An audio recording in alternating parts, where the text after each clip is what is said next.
ನಮ ಸೂರ್ಯಾಯ ಚಂದ್ರಾಯ ಮಂಗಳಾಯ ಬುಧಾಯ ಚ ಗುರು ಶುಕ್ರ ಶನಿಭ್ಯಶ್ಚ ರಾಹುವೇ ಕೇತುವೆ ನಮೋ ನಮಃ. ಯುಗ ಯುಗಾದಿ ಕಳೆದರೂ ಯುಗಾದಿ ಮರಳಿ ಬರುತ್ತಿದೆ. ಹೊಸ ಹರುಷಕ್ಕೆ ಹೊಸ ಹರುಷ ತರುತ್ತಲಿದೆ. ಪ್ರತಿ ವರ್ಷದಂತೆ ಈ ವರ್ಷವೂ ಕೂಡ ಯುಗಾದಿ ಹಬ್ಬದ ಭವಿಷ್ಯವನ್ನ ನಾವು ನೋಡಿದಾಗ, ವರ್ಷ ಭವಿಷ್ಯವನ್ನ ನಾವು ನೋಡಿದಾಗ ಪ್ರಕೃತಿಯ ಮೇಲೆ ಏನೆಲ್ಲ ಪರಿಣಾಮಗಳು ಬೀರುತ್ತೆ ವರ್ಷ ಪೂರ್ತಿ, ಈ ವಿಶ್ವಾವಸು ಸಂವತ್ಸರ ಹೇಗಿರುತ್ತೆ, ಈ ವಿಶ್ವಾವಸು ಸಂವತ್ಸರದಲ್ಲಿ ಏನೆಲ್ಲ ಅವಘಡಗಳು ನಡೆಯುತ್ತೆ, ಏನೆಲ್ಲ ಅನುಕೂಲಗಳು ನಡೆಯುತ್ತೆ, ನಮ್ಮ ಭರತಖಂಡಕ್ಕೆ ಶತ್ರುಬಾಧೆ ಅಂತಕ್ಕಂಥದ್ದು ಇದೆಯಾ, ದೊಡ್ಡ ದೊಡ್ಡ ಘಟಾನುಘಟಿಗಳು ಏನೆಲ್ಲ ಹಾಕ್ತಾರೆ, ಅಹಂ ಅಂತಕ್ಕಂಥದ್ದನ್ನ ಅಧಿಕವಾಗಿ ಇಟ್ಕೊಂಡಿರ್ತಕ್ಕಂಥವರು ಏನಾಗ್ತಾರೆ, ಅರಿಷಡ್ ವರ್ಗಗಳು ಯಾವ ರೀತಿಯ ವ್ಯವಸ್ಥೆ ಆಗತ್ತೆ ಅನ್ನೋದನ್ನ ನಾವು ನೋಡಿದಾಗ ವಿಶ್ವಾವಸು ಸಂವತ್ಸರ ವರ್ಷ ಭವಿಷ್ಯವನ್ನ ನಾವು ನೋಡಿದಾಗ ಸಾರ್ವಜನಿಕ ಕ್ಷೇತ್ರದಲ್ಲಿ ಏನೆಲ್ಲ ಆಗತ್ತೆ ಇವೆಲ್ಲವನ್ನೂ ಕೂಡ ನಾವು ನೋಡಿದಾಗ ವಿಶ್ವಾವಸು ಸಂವತ್ಸರದ ಫಲವನ್ನ ನಾವು ನೋಡಿದಾಗ ಪಂಚಾಂಗ ಶ್ರವಣ ನೋಡಿ, ಇದಕ್ಕೆ ಹೆಸರು ವಿಶ್ವಾವಸು ಸಂವತ್ಸರದ ಪಂಚಾಂಗ ಶ್ರವಣ.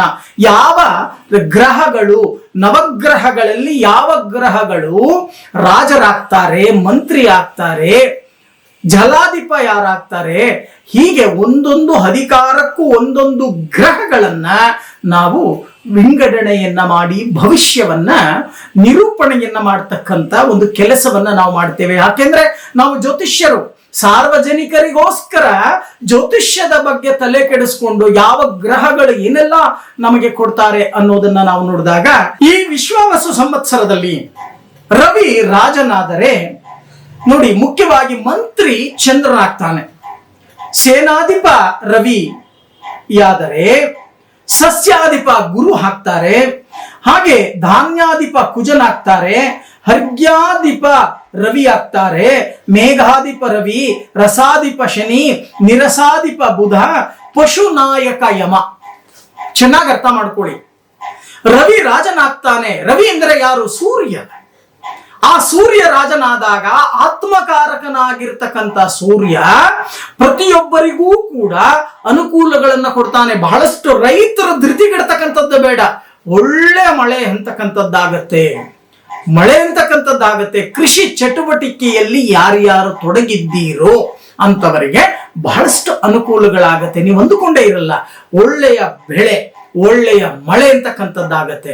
ಗುರುಗಳೇ, ಒಳ್ಳೆ ಮಳೆ ಆಗತ್ತೆ, ಹಾಗಾದ್ರೆ ಈ ವರ್ಷ ನಾವು ಮಾಡಿರ್ತಕ್ಕಂಥ ಸಾಲುಗಳೆಲ್ಲ ತೀರ್ಬಿಡುತ್ತ ಅಂತ ರೈತರು. ಯಾಕೆಂದ್ರೆ ನಮ್ಮ ದೇಶದ ಬೆನ್ನೆಲುಬು ರೈತರು. ಆ ರೈತರು ವ್ಯವಸಾಯವನ್ನ ಮಾಡಿ ಧಾನ್ಯಗಳನ್ನ ಉತ್ಪತ್ತಿಯನ್ನ ಮಾಡಿ ನಗರ ಪ್ರದೇಶಗಳಿಗೆ ಕೊಟ್ಟಾಗ ನಮ್ಮ ಜೀವನ ಅಂತಕ್ಕಂಥದ್ದು ಚೆನ್ನಾಗಿರುತ್ತೆ, ಹೌದಲ್ವಾ?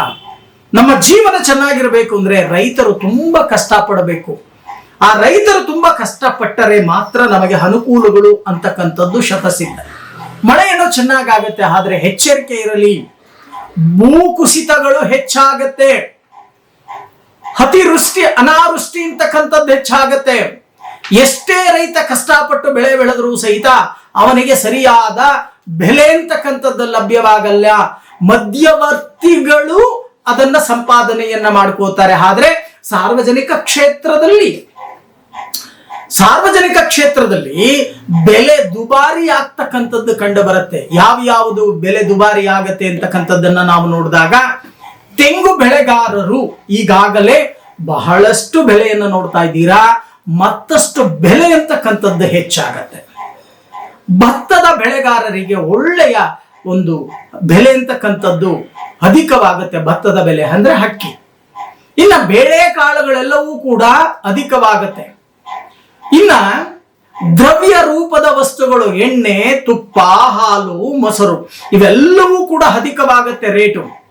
ಎಚ್ಚರಿಕೆಯಿಂದ ವಿಶ್ವಾವಸು ಸಂವತ್ಸರವನ್ನ ಕಳಿತಕ್ಕಂತ ಕೆಲಸವನ್ನ ಮಾಡಿ, ಇಲ್ಲ ಅಂದ್ರೆ ನಾನಾ ರೀತಿಯ ಬೆಲೆಗಳನ್ನ ತತ್ತರಿಸಬೇಕಾಗತ್ತೆ, ಬೆಲೆಯನ್ನ ತರಬೇಕಾಗತ್ತೆ. ಆದರೆ ವ್ಯಾಧಿಗಳ ವಿಚಾರಕ್ಕೆ ಬಂದಾಗ ನೀವು ಕುಡಿತಕ್ಕಂತ ನೀರಿನಿಂದಾನೇ ಹೊಸ ಹೊಸ ವ್ಯಾಧಿಗಳು ಉತ್ಪತ್ತಿಯಾಗತ್ತೆ. ಔಷಧಿ ಇಲ್ಲದ ರೋಗಗಳು ಕೂಡ ಬರ್ತಕ್ಕಂಥ ಸಾಧ್ಯತೆ ಇದೆ. ಎಚ್ಚರಿಕೆಯನ್ನ ವಹಿಸ್ತಕ್ಕಂಥ ಕೆಲಸವನ್ನ ಮಾಡಿ.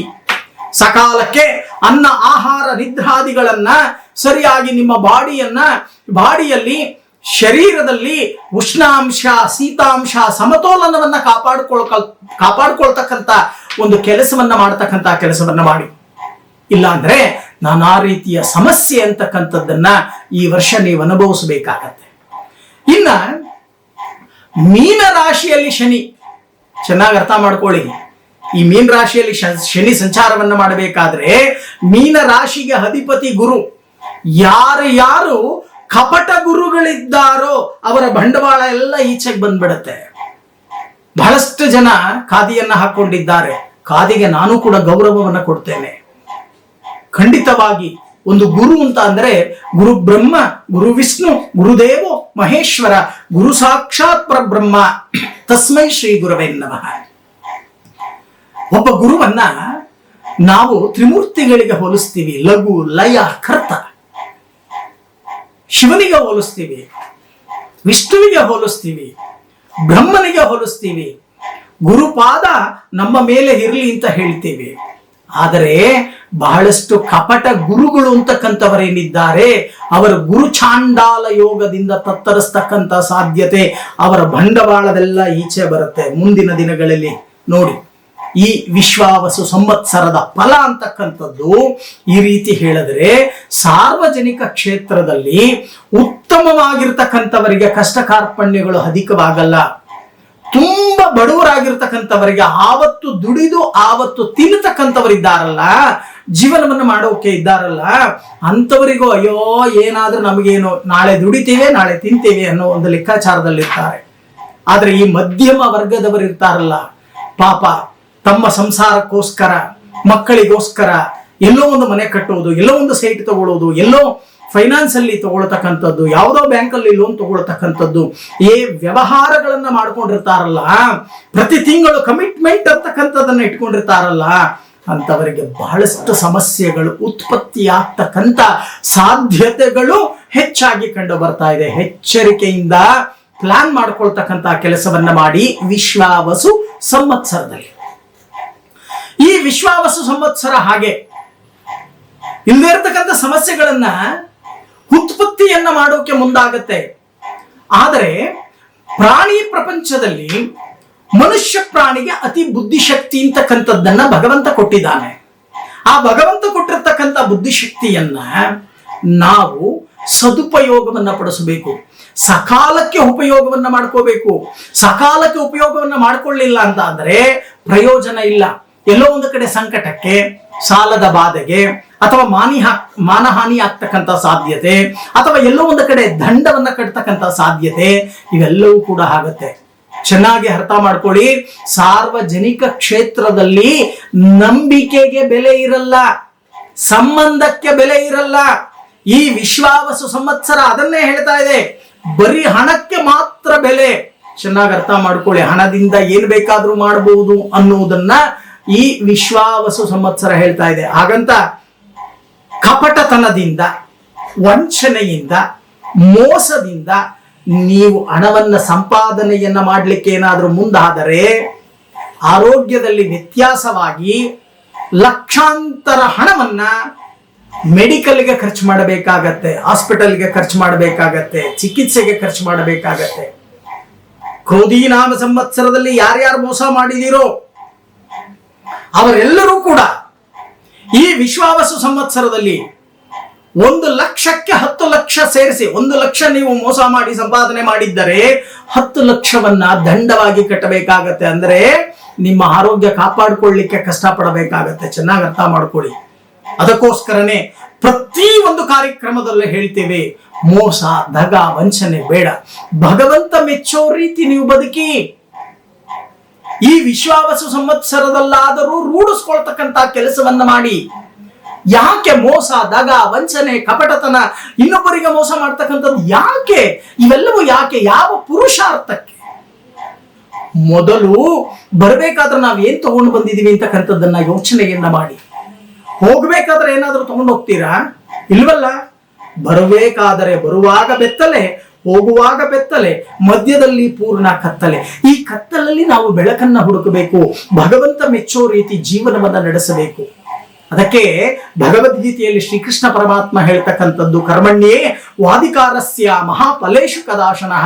ಈ ವಿಶ್ವಾವಸು ಸಂವತ್ಸರದಲ್ಲಿ ಯಾರ್ಯಾರು ನ್ಯಾಯವಾಗಿ ಬದುಕಲಿಕ್ಕೆ ಪ್ರಯತ್ನವನ್ನ ಪಡ್ತೀರೋ ಅವರಿಗೆ ಅನುಕೂಲಗಳು ಕಟ್ಟಿಟ್ಟ ಬುತ್ತಿ. ಚೆನ್ನಾಗಿ ಅರ್ಥ ಮಾಡ್ಕೊಳ್ಳಿ. ಅಯ್ಯೋ ಗುರುಗಳೇ, ನೀವು ಹೇಳ್ತೀರಾ, ಏನೋ ವರ್ಷ ಭವಿಷ್ಯ ಹೇಳ್ತಾ ಇದ್ದೀರಾ, ಏನೋ ಹೇಳ್ಬಿಡ್ತೀರಾ ನೀವು ಬಾಯಿಗೆ ಬಂದಿದ್ದನ್ನ. ಇವತ್ತು ಮೋಸ, ದಗ, ವಂಚನೆ, ಸುಳ್ಳು ಹೇಳದೆ ಬದುಕೋದು ಹೇಗೆ ಅನ್ನೋ ಪರಿಸ್ಥಿತಿ ಖಂಡಿತವಾಗಿ ಇಲ್ಲ. ಅದಕ್ಕೆ ಹೇಳೋದು, ಮೇಲೊಬ್ಬ ಇದ್ದಾನೆ, ಪ್ರತಿಯೊಂದನ್ನೂ ಕೂಡ ಲೆಕ್ಕಾಚಾರವನ್ನ ಮಾಡ್ತಾ ಇದ್ದಾನೆ, ಕರ್ಮಗಳಿಗೆ ಅನುಸಾರವಾಗಿ ಫಲಾಫಲಗಳನ್ನ ಕೊಡ್ತಾನೆ. ಅದಕ್ಕೋಸ್ಕರನೇ ಈ ವಿಶ್ವಾವಸು ಸಂವತ್ಸರ ಅಂತಕ್ಕಂಥದ್ದೇನಿದೆಯೋ, ಈ ವಿಶ್ವಾವಸು ಸಂವತ್ಸರದಲ್ಲಿ ಜಾಗ್ರತೆಯಿಂದ ಹೆಜ್ಜೆ ಹಾಕಿ, ಆರೋಗ್ಯದ ಕಡೆ ಗಮನವನ್ನ ಹರಿಸಿ, ಅಧಿಕ ಸಾಲಗಳನ್ನ ಮಾಡ್ಕೊಳ್ಳಿಕ್ಕೆ ಹೋಗಬೇಡಿ. ಹಾಸಿಗೆ ಇದ್ದಷ್ಟು ಕಾಲ ಚಾಚಿ. ನಿಮ್ಮ ಲೆಕ್ಕಾಚಾರ ಈ ವಿಶ್ವಾವಸು ಸಂವತ್ಸರದಲ್ಲಿ ಸಾಲ ಮಾಡಿಯಾದರೂ ತುಪ್ಪ ತಿನ್ನು ಅನ್ನೋ ಲೆಕ್ಕಾಚಾರಕ್ಕೆ ಬಂದು ಬಿಡ್ತೀರ. ಅಯ್ಯೋ ಸಾಲ ತಾನೇ ನೋಡ್ಕೊಳ್ಳೋಣ ನಾಳೆ ಅಂದ್ರೆ ನಿಮಗೆ ಈಗ ಅರ್ಥ ಆಗಲ್ಲ ಸಾಲ ಮಾಡ್ತಕ್ಕಂಥದ್ದು. ಈಗ ಸಾಲದ ಬಾಧೆಗೆ ಸಿಕ್ಕಾಕೊಳ್ತಕ್ಕಂಥದ್ದು ಸುಲಭ.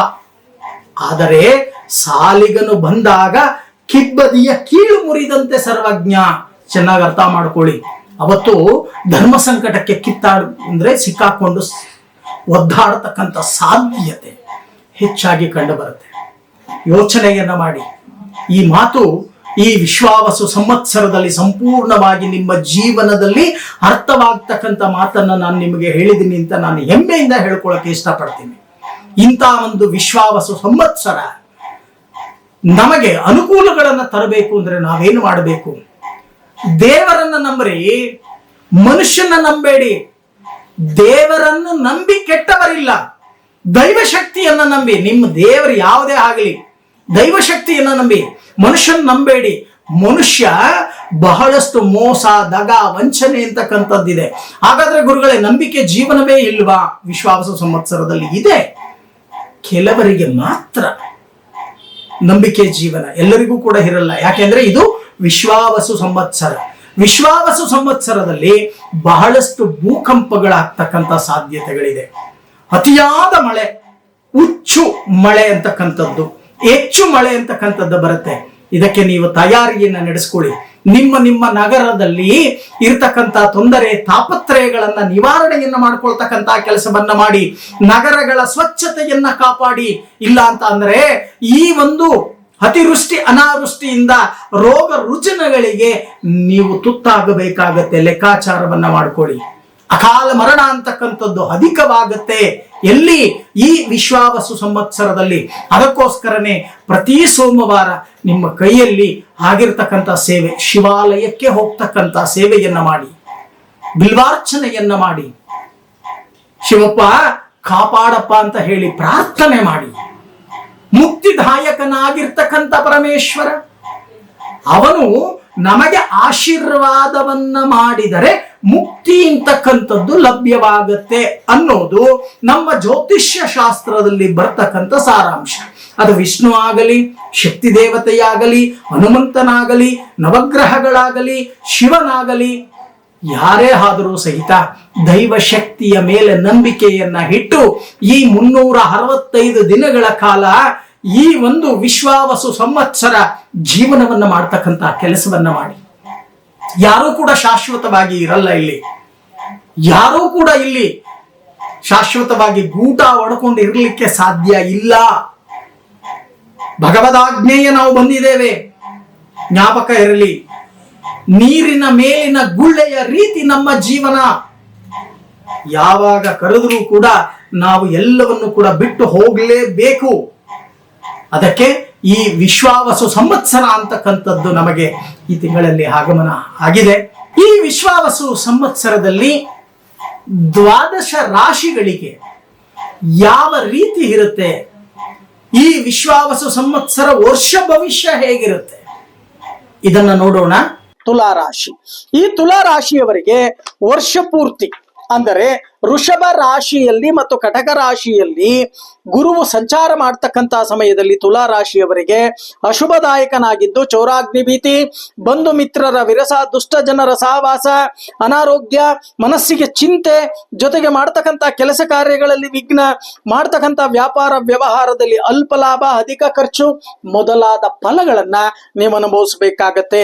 ಜೊತೆಗೆ ಗುರುವು ಮಿಥುನ ರಾಶಿಯಲ್ಲಿ ಸಂಚಾರವನ್ನ ಮಾಡ್ತಕ್ಕಂಥ ಒಂದು ಸಮಯದಲ್ಲಿ ಬಹಳಷ್ಟು ವ್ಯಾಪಾರ ವ್ಯವಹಾರಗಳಲ್ಲಿ ಬಹಳಷ್ಟು ಧನ ಲಾಭ ನೀವು ಅಂದುಕೊಂಡೇ ಇರಲ್ಲ. ಯಾವುದೋ ಒಂದು ಮೂಲದಿಂದ ಧನ ಆಗಮನವಾಗ್ತಕ್ಕಂಥ ಸಾಧ್ಯತೆಗಳು ಕೂಡ ಹೆಚ್ಚಾಗಿ ಕಂಡು ಬರುತ್ತೆ. ಮಾಡ್ತಕ್ಕಂಥ ವ್ಯವಹಾರದಲ್ಲಿ ಬೇರೆಯವರ ಪರರ ಧನ ಪ್ರಾಪ್ತಿ ಆಗ್ತಕ್ಕಂಥ ಸಾಧ್ಯತೆಗಳು ಕೂಡ ಕಂಡು ಬರ್ತಾ ಇದೆ. ಕುಟುಂಬದಲ್ಲಿ ಸೌಖ್ಯ, ಆರೋಗ್ಯದಲ್ಲಿ ಸುಧಾರಣೆ ಆಗ್ತಕ್ಕಂಥ ಒಂದು ಸಾಧ್ಯತೆ, ಬಂಧು ಮಿತ್ರರ ಸಹಾಯ ಮಾಡ್ತಕ್ಕಂಥ ಸಾಧ್ಯತೆಯೂ ಕೂಡ ಹೆಚ್ಚಾಗಿ ಕಂಡು ಬರುತ್ತೆ. ಪುಣ್ಯಕ್ಷೇತ್ರ ದರ್ಶನವನ್ನ ಮಾಡ್ತಕ್ಕಂಥದ್ದು, ಬಹಳಷ್ಟು ದೊಡ್ಡ ಪುಣ್ಯಕ್ಷೇತ್ರಗಳನ್ನ ನೀವು ದರ್ಶನ ಮಾಡ್ತಕ್ಕಂಥ ಒಂದು ಶುಭ ಯೋಗ. ನಿಮ್ಮ ಮನೆಯಲ್ಲಿ ಶುಭ ಕಾರ್ಯಗಳು ನಡೀತಕ್ಕಂಥ ಸಾಧ್ಯತೆಗಳು ಕೂಡ ಹೆಚ್ಚಾಗಿ ಕಂಡು ಬರುತ್ತೆ. ಇನ್ನು ಶನಿಯು ಮೀನ ರಾಶಿಯಲ್ಲಿ ಸಂಚಾರವನ್ನ ಮಾಡ್ತಕ್ಕಂಥ ಸಮಯದಲ್ಲಿ ಈ ತುಲಾ ರಾಶಿಯವರಿಗೆ 6ನೇ ಮನೆಯಲ್ಲಿ ಶನಿ ಐಶ್ವರ್ಯವನ್ನ ಕೊಡ್ತಾನೆ. ಏನು ನೀವು ಕಷ್ಟ ಕಾರ್ಪಣ್ಯಗಳನ್ನ ಪಟ್ಟಿದ್ದೀರೋ ಅದಕ್ಕೆ 100 ಪಟ್ಟು ಐಶ್ವರ್ಯವನ್ನ ಕೊಡ್ತಾನೆ. ಪಂಚಾಂಗವು ಕೂಡ ವಿಶ್ವಾವಸು ಸಂವತ್ಸರದಲ್ಲಿ ಅದನ್ನೇ ಹೇಳ್ತಾ ಇದೆ. ಮೀನ ರಾಶಿಯಲ್ಲಿ ಸಂಚಾರವನ್ನ ಮಾಡತಕ್ಕಂತಹ ಸಮಯದಲ್ಲಿ ಶುಭದಾಯಕನಾಗಿದ್ದು ನಿಮಗೆ ಸಾರ್ವಜನಿಕ ಕ್ಷೇತ್ರದಲ್ಲಿ ಗೌರವ, ಮಾಡ್ತಕ್ಕಂಥ ವ್ಯಾಪಾರ ವ್ಯವಹಾರಗಳಲ್ಲಿ ಬಹಳಷ್ಟು ಲಾಭ, ಯಾರ್ಯಾರು ಕೃಷಿ ಚಟುವಟಿಕೆಯಲ್ಲಿ ತೊಡಗಿದ್ದೀರೋ ಅಂತವರಿಗೆ ಅಭಿವೃದ್ಧಿ, ಸರ್ಕಾರಿ ಕೋರ್ಟ್ ವ್ಯವಹಾರಗಳಲ್ಲಿ ಅಭಿವೃದ್ಧಿ, ಜಯ ಇವೆಲ್ಲವೂ ಕೂಡ ಪ್ರಾಪ್ತಿಯಾಗ್ತಕ್ಕಂಥ ಸಾಧ್ಯತೆ ಹೆಚ್ಚಾಗಿ ಕಂಡು ಬರ್ತಾ ಇದೆ. ತುಲಾ ರಾಶಿಯವರಿಗೆ ನೀವು ಇದನ್ನ ಸದುಪಯೋಗವನ್ನ ಪಡಿಸ್ಕೊಳ್ತಕ್ಕಂಥ ಕೆಲಸವನ್ನ ಮಾಡಿ. ಈ ವರ್ಷದಲ್ಲಿ ಪ್ರತಿನಿತ್ಯ ನೀವು ಮಾಡಬೇಕಾಗಿರ್ತಕ್ಕಂಥ ಒಂದು ಪರಿಹಾರ, ಗುರು ಸಮಾನರಾಗಿರ್ತಕ್ಕಂಥವರಿಗೆ ಪಾದ ಪೂಜೆಯನ್ನ ಮಾಡ್ತಕ್ಕಂಥದ್ದು ಅಥವಾ ನಮಸ್ಕಾರವನ್ನ ಮಾಡ್ತಕ್ಕಂಥ ಕೆಲಸವನ್ನ ಮಾಡಿ, ಅಥವಾ ನಿತ್ಯ ಅನ್ನದಾನವನ್ನ ಮಾಡ್ತಕ್ಕಂಥ ಕೆಲಸ ಮಾಡಿ.